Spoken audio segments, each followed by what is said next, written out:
So there are three major aspects to our design that we want to share and emphasize. And the most important is the public square.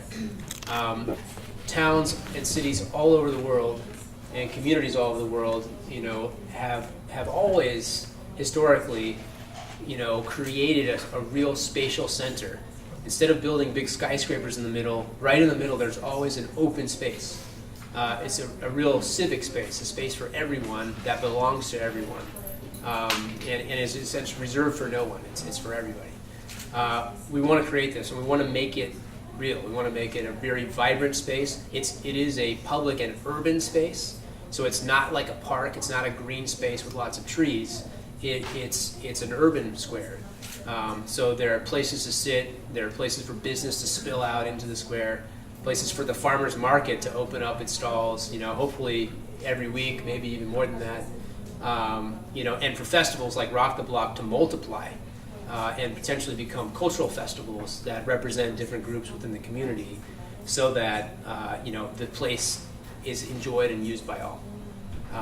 This is incidentally a square in Philadelphia that was relatively newly built, and you can see there's a movie night, which is totally possible.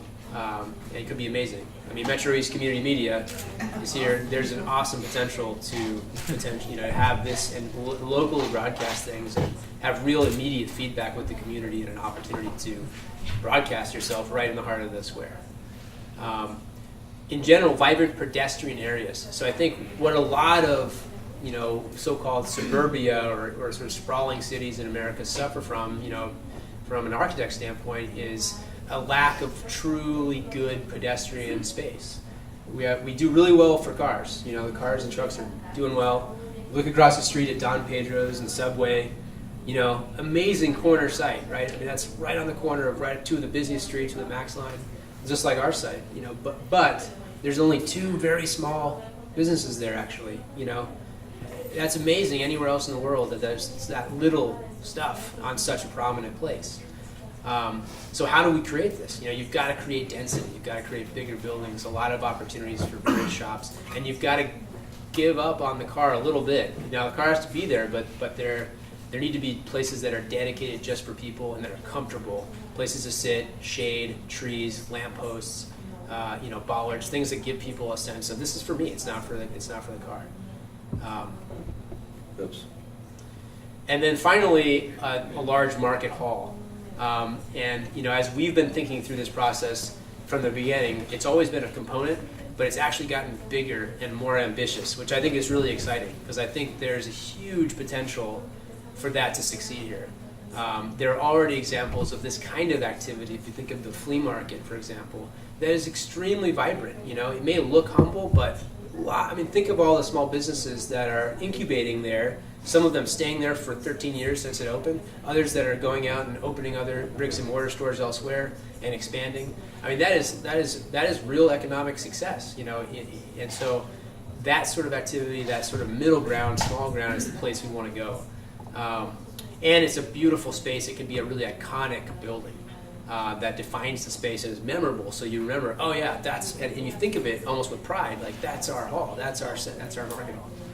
It also gives us a chance to develop a real good relationship with food and help increase the quality of food in the community. So we're calling it a sustainable food ecosystem. So the plaza and the market hall are at the heart of that. We've got local residents, visitors, coming from the outside communities, and a lot of local farms. We met with some farmers this morning, actually, right across the street. There are lots of local farms producing amazing produce here. Many of them are like in the middle zone where they are too small to only survive selling to the farmers markets, but they're not big enough too big to do that. They're too small to get their food in the aisles of Fred Meyer or what have you, the larger wholesalers or vendors.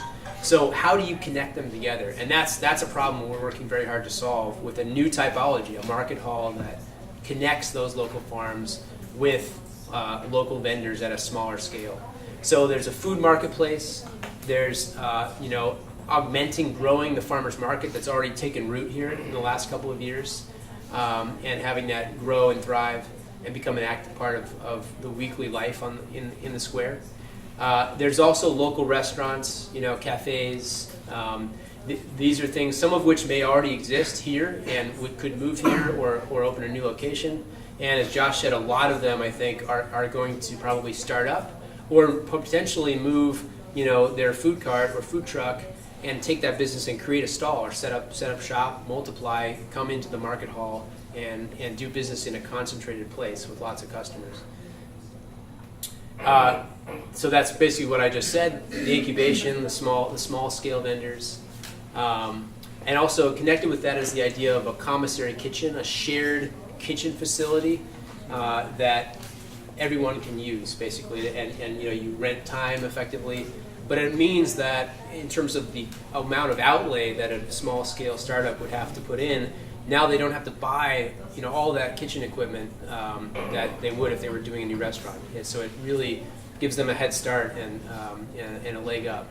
And then finally, the enterprise hub, which can integrate with all of this in terms of the offer it has, cafes, open space, that will orient themselves toward that public square and create another opportunity for folks to eat and hang out and do business. So in terms of our strategy for the site in this first phase of what likely will be a series of phases, within the large site, basically we said let's split it into two halves in a sense and really focus on the east half first, so adjacent to 187th, so that we can focus the eggs we've got in hand now in that basket and really focus on the square and the market hall, create good edges, which is a real key piece of an urban square, that you really sense you're in a large room, albeit that you can see the sky above you. And then also preserve lines of sight from Burnside and Stark, because it isn't downtown Portland. You've got to be able to see the vendors, you've got to be able to see the retailers for them to succeed and thrive as you're driving by. So that's also a key piece of this. So then just from a more sort of high level here, what is the nature of a square? These are questions we asked ourselves. How big should it be? It's a huge question. Should it be the size of Pioneer Square in downtown Portland? Should it be the size of Director Park, or should it be the size of this room? There are squares all over the world of various sizes, and we've settled on a kind of size that we think is about right. And I can tell you the size and numbers, but it probably wouldn't make all that much sense to many of you. Although Pablo, you may know exactly what I'm sizing. But it's a little bit. If you know Director Park in downtown Portland, it's a little smaller than that, just a little bit smaller. But big enough that you can have a lot of open space for a lot of different activities, a large water feature, some covered space, and it's just big enough so that when you look across, you can still recognize somebody on the other side of the square. And that was really our what is a neighborhood square? That's what it is. Once it gets bigger than that, bigger than about 170 feet or so in one direction, you can't recognize that person anymore. And so that's a different sort of square. Also, what is the market? All over the world, there are markets like this, particularly in older communities, historically communities in Southeast Asia, in Europe, in parts of Africa. Like this is, there are these different models. There's open pavilions. There are edges where it's more like buildings that have market activity in the bottom. And then there are halls where everything's kind of internal and it's almost like, self-sustaining without reference to what's outside of it. And then there's the question of how do those sorts of spaces relate to an open space? Are they in the square? Are they on the edge? Are they adjacent? Or are they kind of separate and it doesn't really matter?